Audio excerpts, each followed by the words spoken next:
জানালা বা প্রাচীর আছে সেখানে কোনো গ্রিলেই থাকতো না, আমাদের যে প্রার্থনার ঘন্টাটা আছে সেটাও থাকতো না, এমনকি এই যে তারগুলো তোমরা দেখতে পাচ্ছ এগুলোও থাকতো না।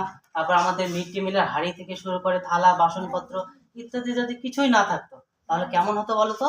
হ্যাঁ ঠিক বলেছ, তাহলে তো খুবই অসুবিধা হতো, আমাদের স্কুল চালানোই কঠিন হয়ে যেত, তাই না? আচ্ছা তাহলে এক এক করে বলো দেখি এই জিনিসগুলো আমাদের কিভাবে সাহায্য করে। গ্রিল কিভাবে সাহায্য করে? হ্যাঁ খুব শক্ত হয়, তাই যে কেউ এগুলো ভেঙে ঢুকতে পারে না, তাই না? Very good. আর ঘন্টাটা কিভাবে সাহায্য করে? ঠং ঠং করে আওয়াজ করে, আমাদের কি বলে দেয়? সময় বলে দেয়। আর এই যে ঘরের ভেতরে তারগুলো এগুলো কি করে? এগুলো বাইরে থেকে কারেন্ট নিয়ে আসে, অর্থাৎ বিদ্যুৎ নিয়ে আসে, তাই তো? বিদ্যুৎ পরিবহন করে।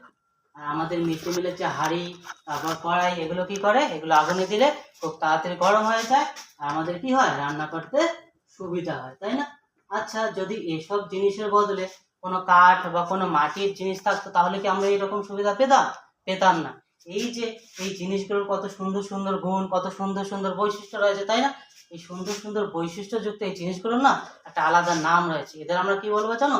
এদের আমরা বলবো ধাতু। কি বলবো? ধাতু। তার মানে বর্তমান দিনে কি আমরা ধাতু ছাড়া চলতে পারবো? পারবো না। ধাতু এখন আমাদের কি হয়ে গেছে? নিত্য সঙ্গী হয়ে গেছে।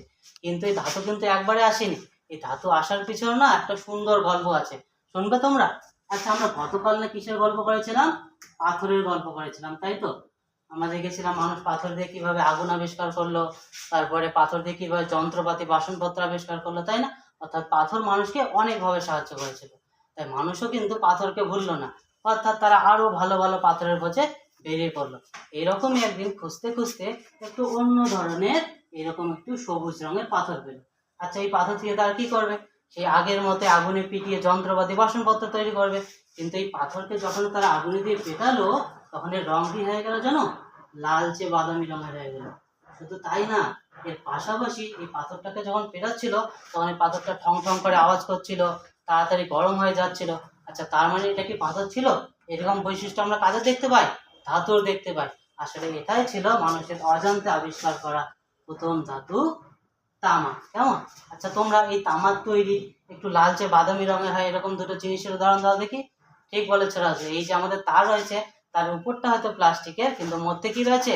তামা রয়েছে। এছাড়াও আমাদের অনেকের বাড়িতে তামার মূর্তি বাসনপত্র রয়েছে, তাই না? আচ্ছা এই যে উদাহরণগুলো তোমরা দিলে এই এই জিনিসগুলো কি খুবই শক্ত, খুবই ভারী হয়? হয় না। তার মানে তামা দিয়ে কি আমরা ভারী শক্ত ধারালো জিনিসপত্র তৈরি করতে পারবো? পারবো না। তাই আদিম মানুষরা তা তো জানতো না। তারা কি করলো? এগুলো দিয়ে প্রথমে যন্ত্রপাতি বানালো, বাসনপত্র বানালো, এমনকি লাঙল কাস্তেও বানালো। কিন্তু যখনই ভারী যন্ত্রপাতি বানাতে গেল এই তামা কি হয়ে গেল? ভেঙে গেল। তারা তো একটু সমস্যায় পড়লো। তারা আবার অন্য ধাতুর খোঁজে বেরিয়ে পড়লো। এবার তারা কাকে পেলো জানো? টিন ধাতুকে পেলো। আর তাদের তো ভারী যন্ত্রপাতি তৈরি করতে লাগবে, তাই কোনো ক্রমে আর এই তামার টিনকে মিশিয়ে দিল। আর এতেই জন্ম হলো আমাদের অন্য আরেকটি ধাতু, ব্রোঞ্জ, যা কিন্তু তামার থেকে আরো বেশি শক্ত এবং তামার থেকে এর আওয়াজটা আরো বেশি সুন্দর, আরো বেশি ঠং ঠং। আচ্ছা আমাদের বিদ্যালয়ের কোন জিনিসটা ঠং ঠং করে আওয়াজ করে? হ্যাঁ ঠিক বলেছ আমার, ঘন্টাটা। এই ঘন্টাটাও কিন্তু এই ব্রোঞ্জ ধাতুরই তৈরি। কিন্তু তবুও কি ঘন্টাটা আমাদের গ্রিলের মতো বা ভারী যন্ত্রপাতির মতো শক্ত? শক্ত না। তাই তারা এই ব্রোঞ্জ দিয়েও কিছু কিছু জিনিস তৈরি করলো, কিন্তু তারা যে ভারী যন্ত্রপাতি তৈরি করতে চায় সেটা আর হলো না। এইরকম করে আস্তে আস্তে আরো সময় গেল, মানুষ আরো ধাতুর খোঁজে বেরিয়ে পড়লো এবং অবশেষে উল্কাখণ্ড থেকে মানুষ আবিষ্কার করে ফেললো আমাদের সবচেয়ে শক্ত ধাতু, লোহাকে। যা দিয়ে আমাদের এই যে গ্রিল গুলো তৈরি। কেমন? কিন্তু তোমরা কি একটা জিনিস লক্ষ্য করেছো? এই গ্রিলের একটা সমস্যা আছে। গ্রিলে কিন্তু কি ধরে যায়? মরচে ধরে যায়, তাই না? অর্থাৎ লোহায় মরচে ধরে যায়। লোহা যতই শক্ত হোক এই লোহাতে মরচে ধরে গেলে লোহা ভেঙে যায়। তাই মানুষ আরো বুদ্ধি লাগালো। তারা কি করলো? এই লোহার সাথে আরো অনেক পদার্থ মিশিয়ে এই লোহাটাকে ইস্পাতে তৈরি করলো, যাকে আমরা ইংলিশে কি বলি? স্টিল বলে থাকি। এই যে তোমাদের যে মিড ডে মিলের এখনকার দিনে যে হাঁড়ি থেকে শুরু করে কড়াই, তোমাদের থালা বাটি রয়েছে, সবাই কিন্তু এই ইস্পাতেরই তৈরি। শুধু তাই না, বর্তমান দিনে একদম ছোট ক্ষুদ্র জিনিস একদম সিফটিবিন থেকে শুরু করে অনেক জিনিসের এই ইস্পাতেরই তৈরি। বোঝা গেল সবার? আচ্ছা তাহলে বলো তো দেখি, মানুষ প্রথমে কোন ধাতু আবিষ্কার করেছিল? তামা। আর তামার সঙ্গে কোন ধাতু মিশিয়ে ব্রোঞ্জ তৈরি করলো? টিন মিশিয়ে। আচ্ছা এবার আর একটা, কেমন? আমি যদি তামা, টিন, ব্রোঞ্জ, লোহা এবং ইস্পাত নিই, এদের মধ্যে সব থেকে ভালো কোনটা হবে? হ্যাঁ ইস্পাতটা ভালো হবে, তাই না?